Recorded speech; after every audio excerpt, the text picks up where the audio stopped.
ಸಾವಂತವಾಡಿಗೆ. ಮತ್ತು ಇವರು ಮುಸ್ಲಿಂ ಜನ ರೀ, ನಾವು ಕನ್ನಡ ಜನ ರೀ. ನನ್ನ ಹುಡುಗಿಯನ್ನು ಕಿಡ್ನಾಪ್ ಮಾಡಿದಾರೆ ಸರ್ ಇವರು ಮನೆಯವ್ರು. ಸಾವಂತವಾಡಿಗೆ ಹೋಗಿ ಬಂದಾಗ ರಿಟರ್ನ್ ಹೊಳ್ಳಿ ಮನೆಗೆ ಬಂದಿಲ್ಲ ಸರ್. ನಮ್ಮ ಹುಡುಗಿ ನಮಗೆ ಬೇಕು ರೀ. ಹುಡುಗಿ ಸರ್ ರಾಧಿಕಾ.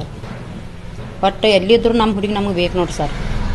ಮುಸ್ಲಿಂ ಜನಕ್ಕೆ ನಾವು ಬಿಟ್ಟು ಕೊಡೋದಿಲ್ಲ. ಅವ್ರು ಎಲ್ಲಿ ಕಿಡ್ನಾಪ್ ಮಾಡಿದಾರೆ ಅವ್ರಿಗೆ ಶಿಕ್ಷೆ ಆಗ್ಬೇಕ್ರಿ ಸರ್.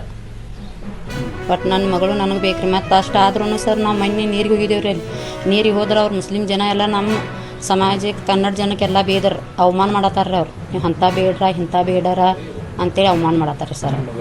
ನಮ್ಮ ಮಗಳಲ್ರಿ ಸರ್, ಇವ್ರು ಮುಸ್ಲಿಂ ಜನ ರೀ. ಮಗಳು ನಂದ್ರಿ. ಹಾಂ ರೀ. ಮತ್ತು ನಾವು ಕಂಪ್ಲೇಂಟ್ ಕೊಟ್ಟವ್ರಿ ಸರ್. ಕಂಪ್ಲೇಂಟ್ ಕೊಟ್ಟು 17 ದಿವಸ ಆತು ರೀ. ಪೊಲೀಸರಿಗೆ ತಂದು ಕೊಡ್ತೇನೆ, ನಾಳೆ ತಂದು ಕೊಡ್ತೇನೆ ಅಂತೇಳಿ ನಮ್ಮ ಮಗು ನಮಗೆ ತಂದು ಕೊಡ್ವಾರ. ಹೋರಿ ಸರ್. ಹೋರಿ ಸರ್. ಈಗ ಇವತ್ತಿಗೆ 17 ದಿವಸ ಆತು ನೋಡ್ರಿ ಸರ್. 17 ದಿವಸ ರೀ. ಇನ್ನೂ ಇಲ್ರಿ.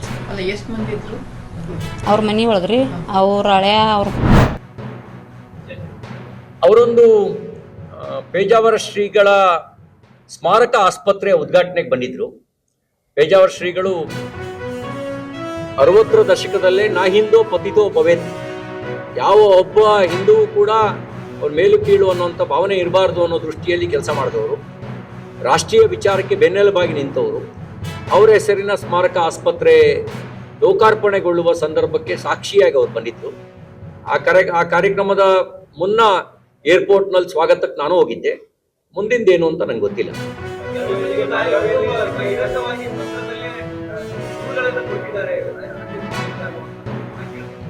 ನನಗೆ ಮಾಹಿತಿ ಇಲ್ಲ.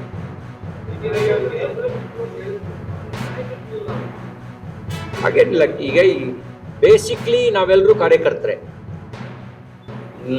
ಕಾರ್ಯಕರ್ತನ ಭಾವ ಇದ್ರೆ ಮಾತ್ರ ಉಳಿದಿದ್ದೆಲ್ಲ ಬೆಳವಣಿಗೆ ಆಗಕ್ಕೆ ಸಾಧ್ಯ. ನಾವೆಲ್ಲರೂ ಮೂಲತಃ ಕಾರ್ಯಕರ್ತರೆ.